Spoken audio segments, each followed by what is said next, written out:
All right, we're going to go over a couple problems that are the what sample size will ensure that the margin error is no more than a particular value. So on this first one, we're doing a 90% confidence interval, and we want the margin error to be no more than 0.35. So on the formula, the margin of error, or just MOE for short, is the critical value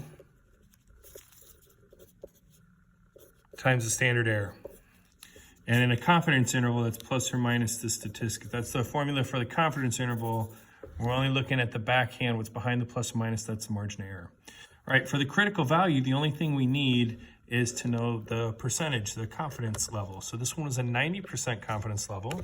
So I'm a calculator here, get rid of all this.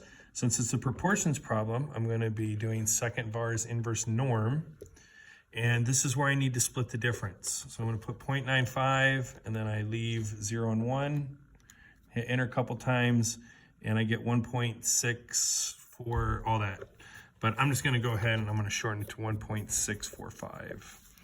And then times the standard error, which the standard error from the purple formula card, the standard error of a proportions problem is right here. All right, now we don't know p hat. And n is what we're trying to solve for. So what we do is we need to default p hat as 0.5, and then 1 minus 0.5 is also 0.5. And for these problems, this is just going to be your default setting, unless they tell you what p hat is ahead of time. So I've seen it before. Let's say p hat equals 0.7, and then you do 0.7 and 0.3. But these two have to be hundreds partners. And then we want that margin of error to be no more than 0.035.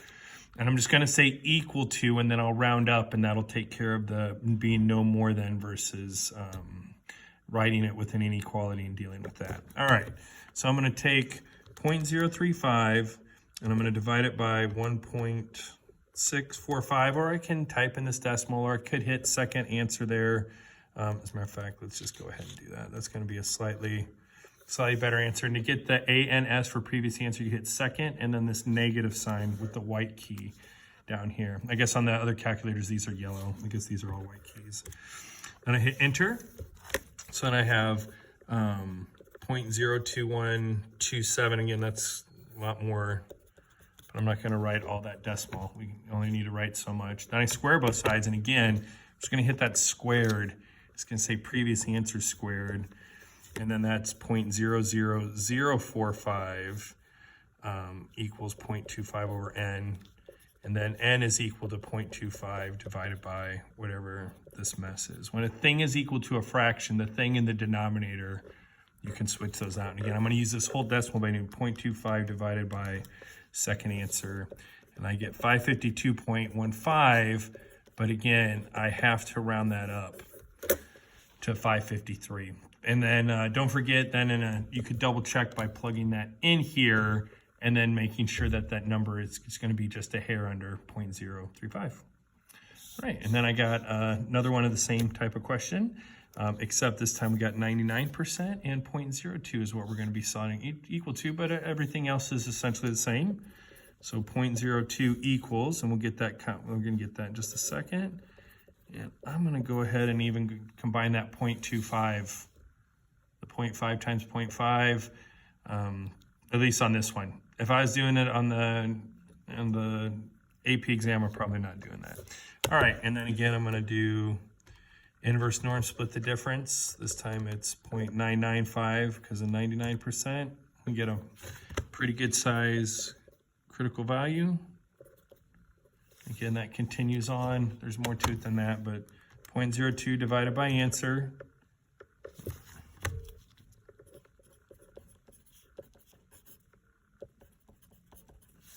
And then square both sides, and then take 0.25 divided by that mess. So I'm going to go ahead and put in one more step of work here.